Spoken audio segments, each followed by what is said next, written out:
G'day tubers and welcome to Ozzie RV Adventures Part 34. We are doing it. As I promised you, we are heading up into New South Wales to do some voluntary work for the drought affected farmers. It is January the 27th. We should be there early Feb. And as you can see from some of these pictures, it's not a pretty sight up there. But we are going anyway. Rain, hail or shine. Well, I don't think there'll be too much rain or hail. But I think there'll be plenty of shine. But yeah, so we left on the Australia Day, the Monday, the public holiday, and we have ended up on the first day in what is a beautiful place called Lake Boga. And I'm going to tell you a little bit more about that right now.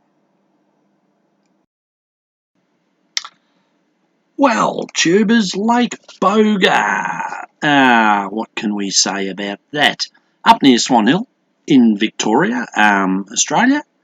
And basically it used to be an Aboriginal camping or living area, whatever you want to call it. They occupied the lake for thousands of years apparently, and in 1836 white man came along in the form of Major Sir Thomas Mitchell, and the rest of course is history. These days it's all farming, wheat, all that sort of stuff, cattle, sheep, so on and so on and so on and so on. Yeah, so that's Lake Boga, but beautiful place. And talking of bases, they had a flying boat base here during World War II, the Catalina to be specific, and we are going to go and have a look at that while we're here. So that should be quite interesting. But yeah, not a very big place at all, but beautiful, beautiful lake and very popular in the summer by the looks of it.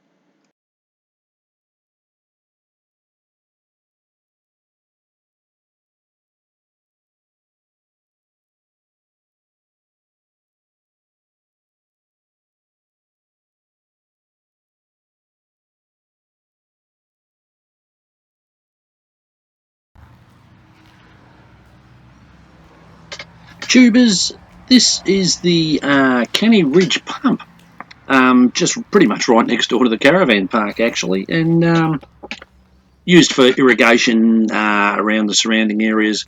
Not at this location, a different location. But what I'd like you to have a look at is the name of the manufacturer, Thompson's in Castlemaine.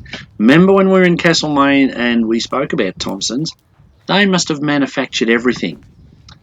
What a great place to work that would have been. I said it then and I'll say it again. A little bit later we will see a train, an actual locomotive that was assembled by Thompson. So they must have had their finger in absolutely every pie. But fancy working there, it would have been great amongst that machinery, and probably a lot of one-off builds, so yeah, fantastic stuff.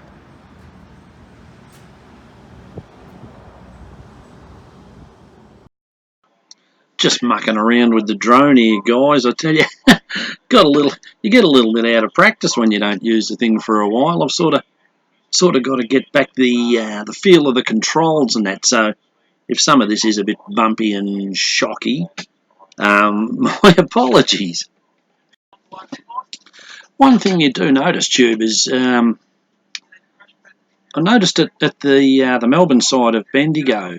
When we came up this way to Gold Prospect, it was quite green, and that was only in sort of September, or a little bit earlier than that. Yet after a few months, everything has gone brown. Now, I'm not saying these people are affected by drought, because there's certainly plenty of water around and irrigation and that, but gee, you can see where those dust storms hit Melbourne from. This place is red, and that's the colour that Melbourne was after that dust storm. But yeah, a lot of it's just absolutely bone dry everywhere you go. And yet there's this beautiful, not only Lake Boga, surrounding lakes as well, so it must be all good.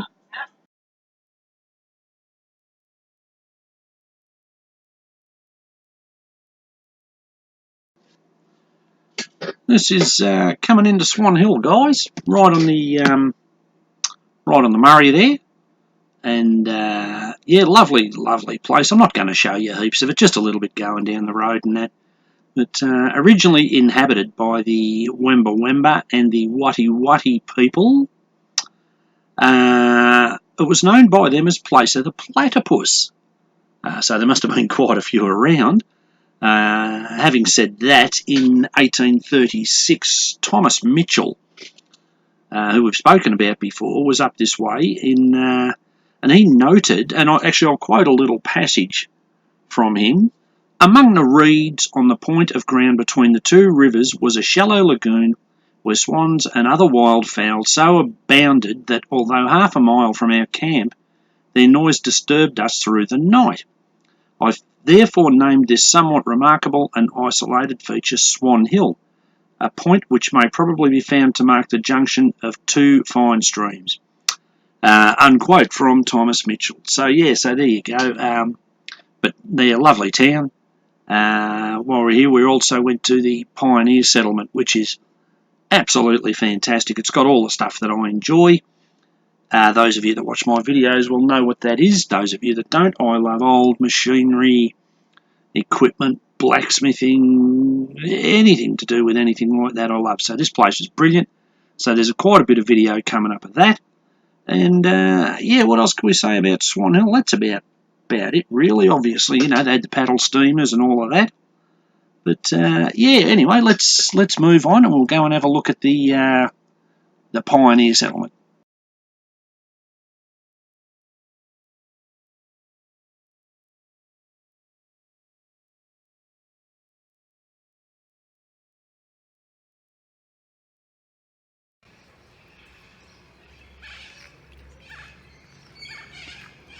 Well, guys, as I mentioned, this is the Pioneer Settlement in Swan Hill, right on the river there, and fantastic place. Heaps of stuff to see. I think it's sort of like Sovereign Hill in Ballarat. I've never actually been to Sovereign Hill, but a lot of the people dress up in period clothing, and everything's done what appears to be period correct from the late 1800s, early 1900s. I say early 1900s because they have old cars and fire trucks, which of course didn't appear till the early 1900s. So, but look, there's plenty of stuff here. But coming up, you're going to see a shot or a little bit of film or video of a belt-powered workshop. Now, what that means is all the equipment was basically driven by belts or flat belts, or powered by hand. So it was all powered by a steam engine. You see it in the shot. It's not going, but you get the idea. And reminds me of a lot of a guy on YouTube.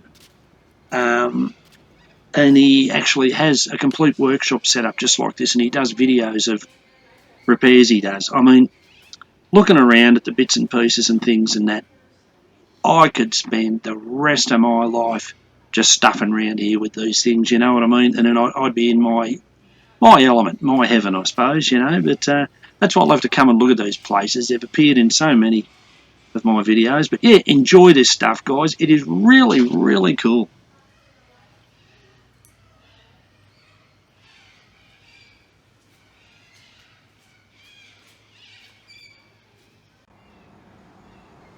As I mentioned, guys, this is the steam engine, and you'll notice the big fat belt that hooks up to everything, and it powers the whole place, mate. Beautiful.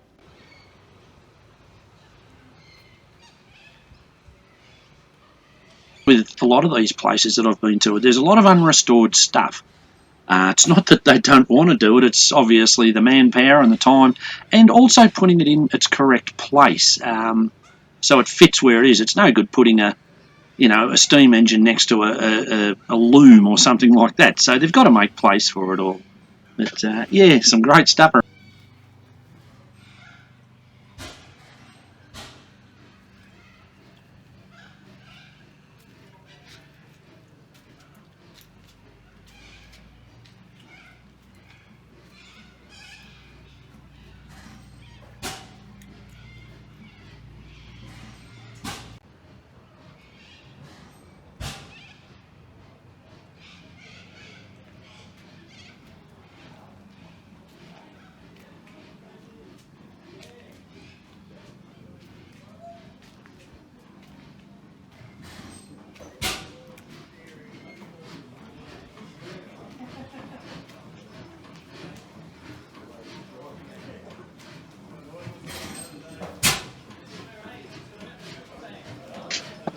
As I said, guys, I could spend my life in a place like this.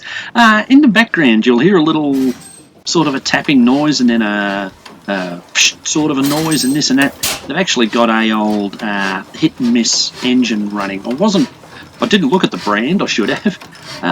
But yeah, they're quite a piece of work, only very low revving. And the occasional you hear is of the exhaust in the intake, and it's only every couple of revs if you look at the video.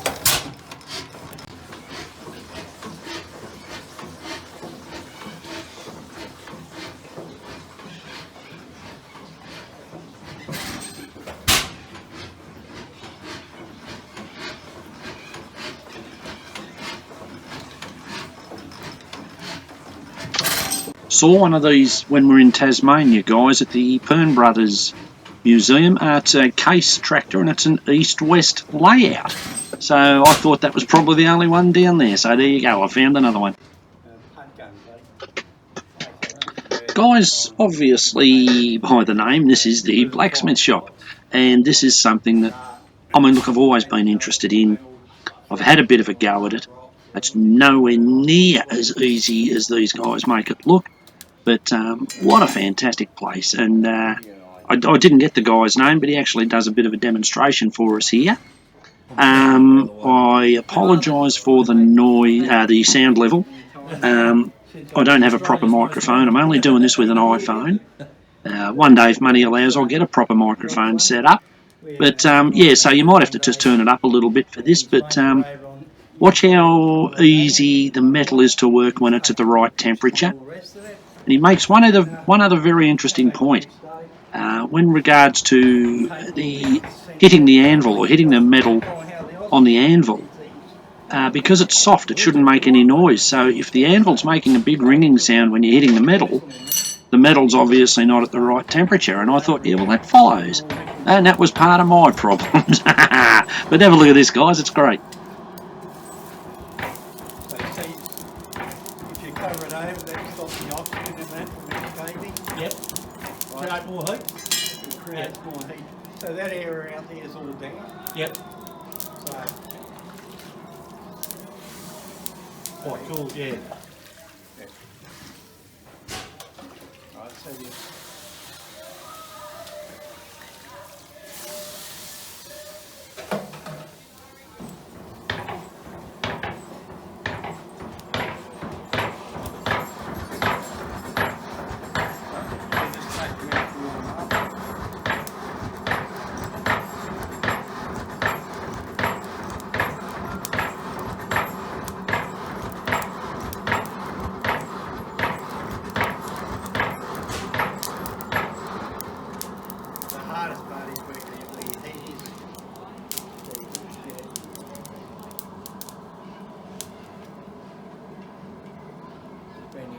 That.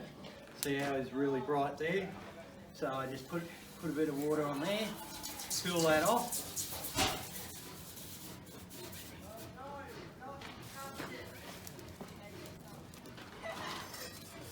And what, same thing again? Cover him up, right? So what I'll do is those two straight parts, I'll heat that up.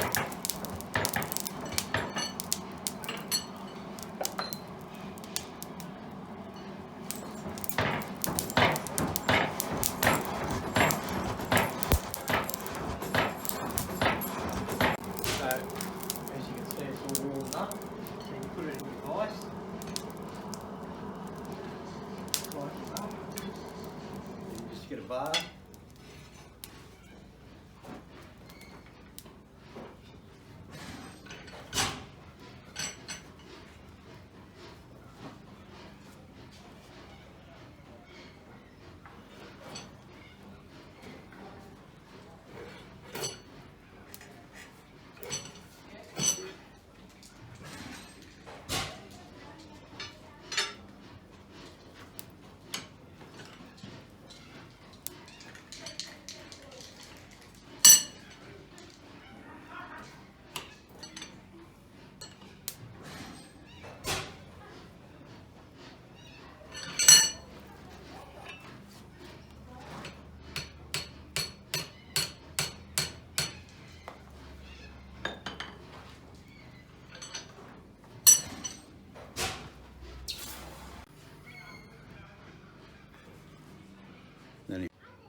think I mentioned earlier, guys, about Thompson's Engineering in Castlemaine, and here's the locomotive that I mentioned, made by Thompson's.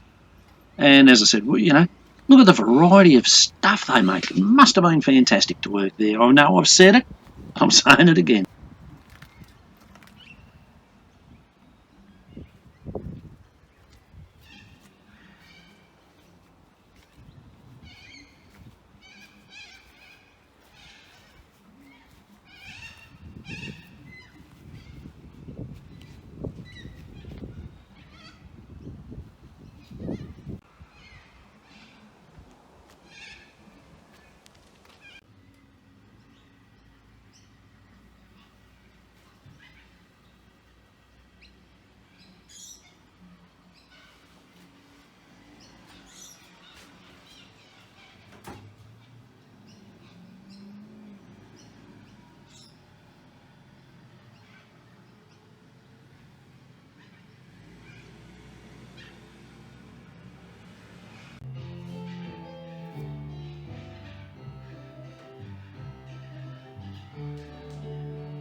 He's got it going a lot better, really.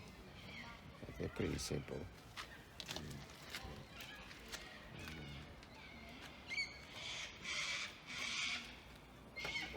No seatbelt, you're in real trouble. Well, guys, this is what we were riding around in pretty much 100 years ago. This is an old Dodge, and you can go for a free car ride just around the little settlement. Yeah, terrific, lot of fun, but just it gives you a taste of what motoring must have been like. My name's Mick. Oh, she starts and runs too. Yeah. Where are you from? Just out of the other side of Melbourne, mate. Oh,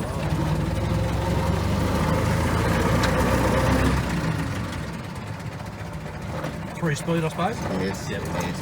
You're only allowed to idle around it. Yeah, no, that's Because I'm just a volunteer.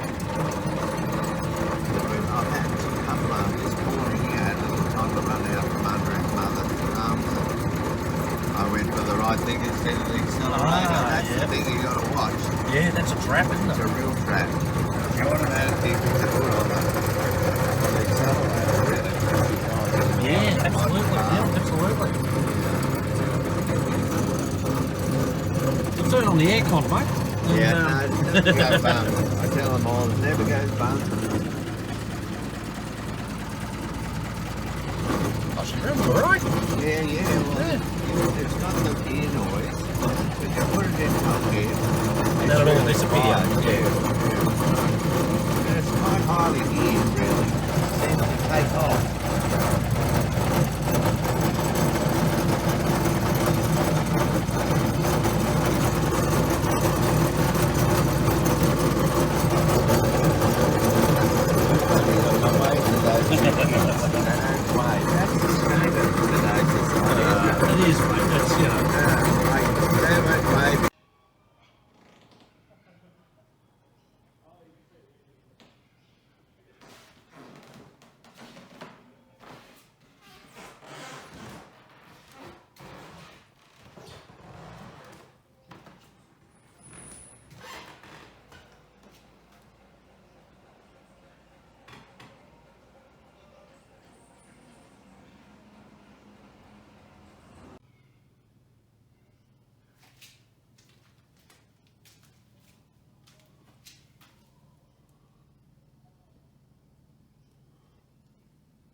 Guys, coming up, you're going to see an old wall poster. You gotta love the wording on this. It's it's a unique way of looking at first aid, I reckon.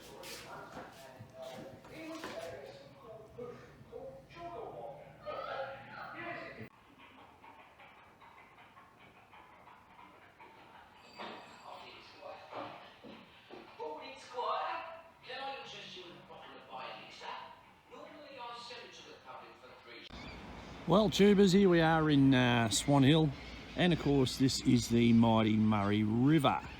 Looks pretty full, unless of course that's the water line there. Yeah, flowing pretty well, plenty of stuff going on, probably full of European carp. And here's the local bridge by the looks of it. It actually lifts up in the middle so taller boats can get up underneath. Don't know what that tower is over there, but yeah, the Murray River, so the border of Victoria and New South Wales.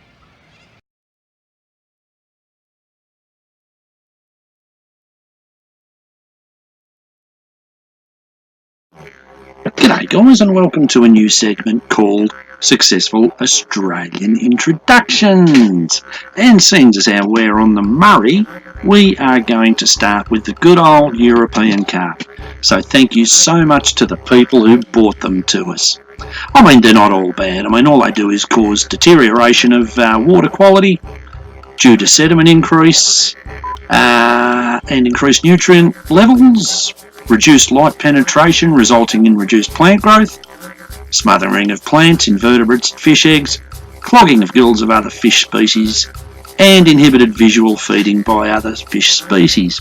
Thank you so much to the people who brought them to us.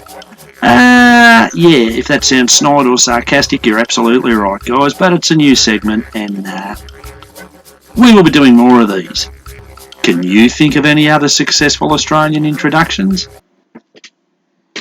Well, guys, that's it. Part 34, hot off the press. Thank you once again to my subscribers and my viewers. There will be more to come.